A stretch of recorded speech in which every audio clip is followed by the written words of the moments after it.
Hi everyone, welcome to 6 Questions in 60 Seconds from OJD, where Terri and I will ask ourselves some questions about juvenile defense and OJD related things.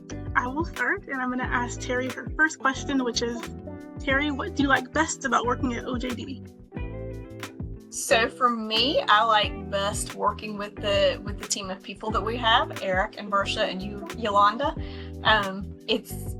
It's been interesting for the last 3 years, having hired on during the pandemic and working remotely. It's been an adjustment, but I think for me, that's the biggest piece, is having people that I can bounce ideas off of no matter when or where.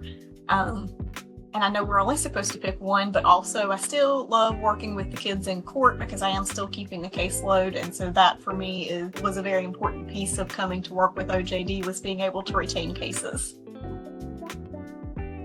So that leads to my question. Yolanda, what led you to work in juvenile defense as an attorney? Yeah, so when I was in law school, I went to law school at UNC, and I did the UNC Youth Justice Clinic, and that was my first exposure to really any type of criminal defense, but also first exposure to youth defense, and just fell in love with being able to be in the courtroom with the child that's going through a really rough time in their life and being their advocate.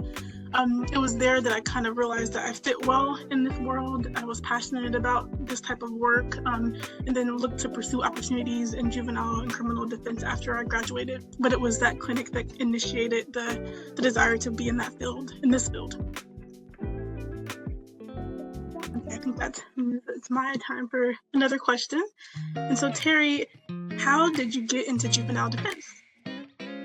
So I kind of fell into juvenile defense. My first job in private practice, I worked with a solo practitioner and was put on all of the court-appointed lists, which in my district, if you were on any list at that point, you had to be on either the serious felony list or the juvenile list, which at the time included abuse, neglect, and delinquency court in one list. So if you were on one, you were on both. So that was my first exposure to juvenile court. We didn't have a juvenile clinic at the time whenever I was in law school, so basically getting sort of thrown into it. And some of those first initial cases that left lasting impressions about the kids, the facial expressions whenever they first realized, oh, this person's actually trying to help me, that's what pulled me into juvenile defense. So Yolanda, you already asked me, but what is your favorite thing about working with OJD? Yes, and I'll fill your answer somewhat. I think that it's kind of a two-parter in the sense that I really like the team. Everyone here has been very welcoming to me in the first year of working at OJD, but I also like the quirkiness of the team. I think it's fun, even though I'm, in Asheville, being over 3.5 hours away from the folks in Raleigh. We still communicate pretty frequently. We send each other funny memes, try to keep engaged with each other throughout the day. And so I love the welcoming nature of the team, but as well as just the fun that we have together. Terri, let's see. So, what is your favorite thing about being a juvenile defender? So again, still for me, that is the kids. Being able to be that specific voice in the courtroom with every single person in the courtroom, the DA, the court counselor, the parents sometimes, the principal, therapist are all standing in the courtroom saying all of these negative things about your client, and you're that person standing between them and everyone else, finding something positive, hopefully multiple something positives to say about your client, and watching that kid whenever they're looking at you and realizing, sometimes for the first time, hey, I do have some positive things about me, and this person actually is going to bat for me. There's been a lot of times whenever, standing in the courtroom, a kid's asking for something that their parent doesn't agree with or doesn't want them to have, and to be that person standing there saying, I understand the parent doesn't want them to be able to visit this particular friend, or I understand that the parent doesn't want them to have access to social media, those small things that sound really small and insignificant to us, they matter to those kids. And so seeing their facial expressions and knowing that you've made a difference for them, even if it was only for that split second in the courtroom, that's the thing that continues to pull me into juvenile defense. So I guess, Yolanda, you're up again. Name one thing you would change about juvenile defense if you could, and that could be anything: public perceptions, a particular statute, anything at all that you would like to change about juvenile work. Yeah, I think I would probably go with the public perception piece. I think that there's a perception that juvenile court is just kiddie court and it's not that serious. And just having worked in it for as long as I have, it's the court that can have one of the biggest impacts on a person and prevent them from being in the adult system.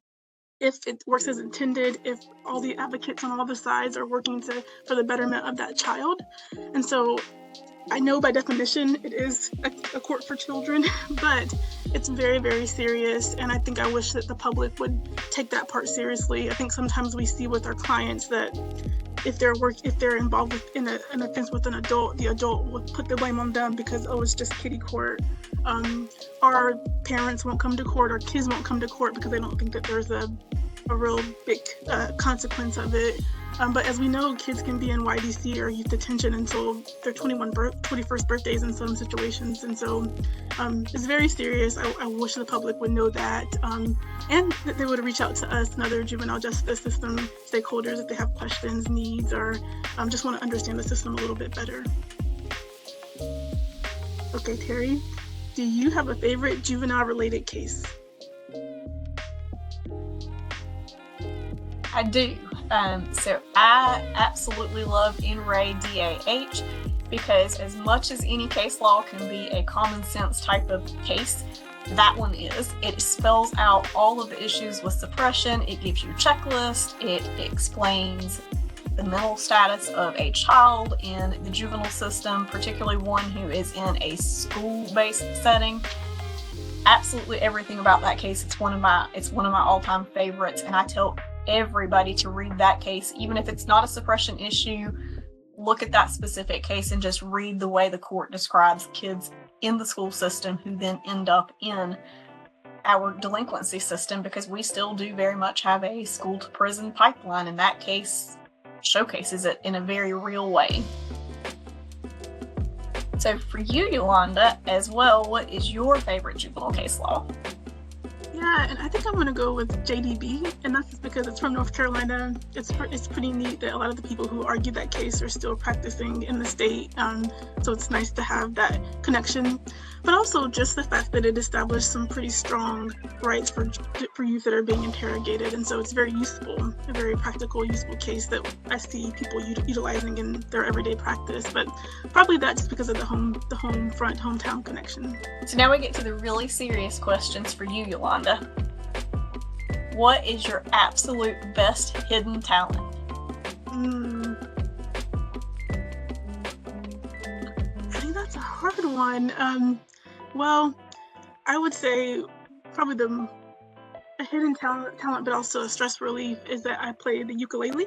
I'm not sure if that's super hidden, but I actually started playing the ukulele when I was in law school as a stress relief. Just I got it for Christmas one year, and I don't play it often in public or anything like that, but sometimes you'll just find me at home strumming along or trying to just use it to think of a cool song to play, but probably that. Okay, Terri, let's see. I have another one for you. What is one thing that you would want people to know about juvenile court and the juvenile justice system? So this sort of piggybacks on what you were talking about earlier, and that's that it is not just kiddie court. It is an important courtroom. There are criminal charges there. Some of those charges are very high-level felonies. We are dealing with kids who come from broken homes, broken situations. There's mental health issues. We deal with statutes that are different in some respects than just criminal court. So when people look at juvenile court and look at it like it's a lesser courtroom, That's simply not the case. These kids get harsher punishments in a lot of situations than an adult would. An adult charged with simple assault for the very first time might walk into the courtroom and walk out with a fine and court cost and nothing else. But a kid in the same set of circumstances could end up in detention, and they sometimes do. We look at it differently, and I know people have this perception that it's just juvenile court and there's no real consequences. This doesn't follow them. Again, that plays into the public perceptions of this and misinformation that gets spread through various different sources. We have parents who come to court who think their kid's going to be able to play sports, or their kid's going to be able to get into the military, or their kid's going to be able to do all these things, and this really isn't going to follow them, and they are blindsided when they realize, oh, they might not be able to get into the military, they may not be able to play sports, they may not be able to do all of these things that they had access to before. So there's a whole host of things that I would say factor into that question, and what would I want people to know about juvenile justice.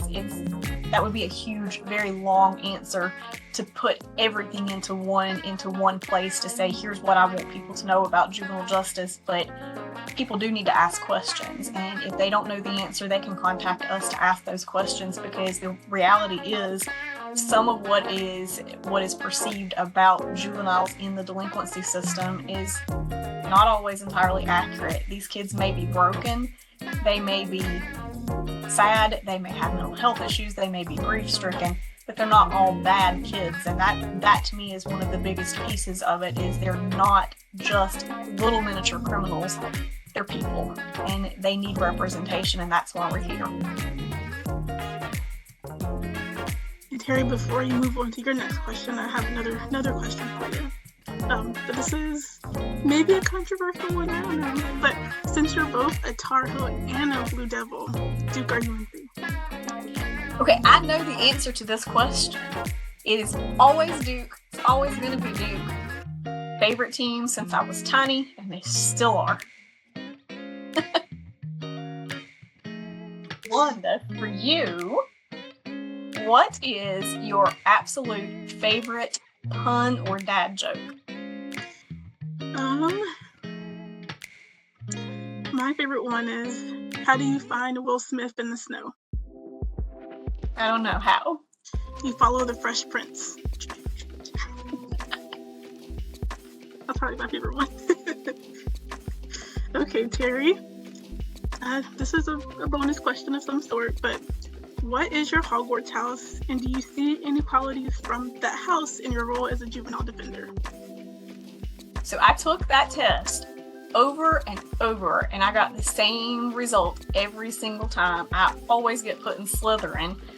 Not the one I thought I would be in, but I always get Slytherin. And yes, so I looked up the characteristics just to make sure I was right about this. Determination and resourcefulness. There is nothing I won't ask for in the courtroom in the context of disposition, sometimes for adjudication as well, is you have to be able to ask for whatever you want and make your arguments for it. Because if you don't ask, nobody's going to give it to you. So absolutely be determined and make those arguments in the courtroom. Yay! Well, I think that brings us to the end of the questions, and I think more than 60 seconds, but that's okay. Thank you all for listening.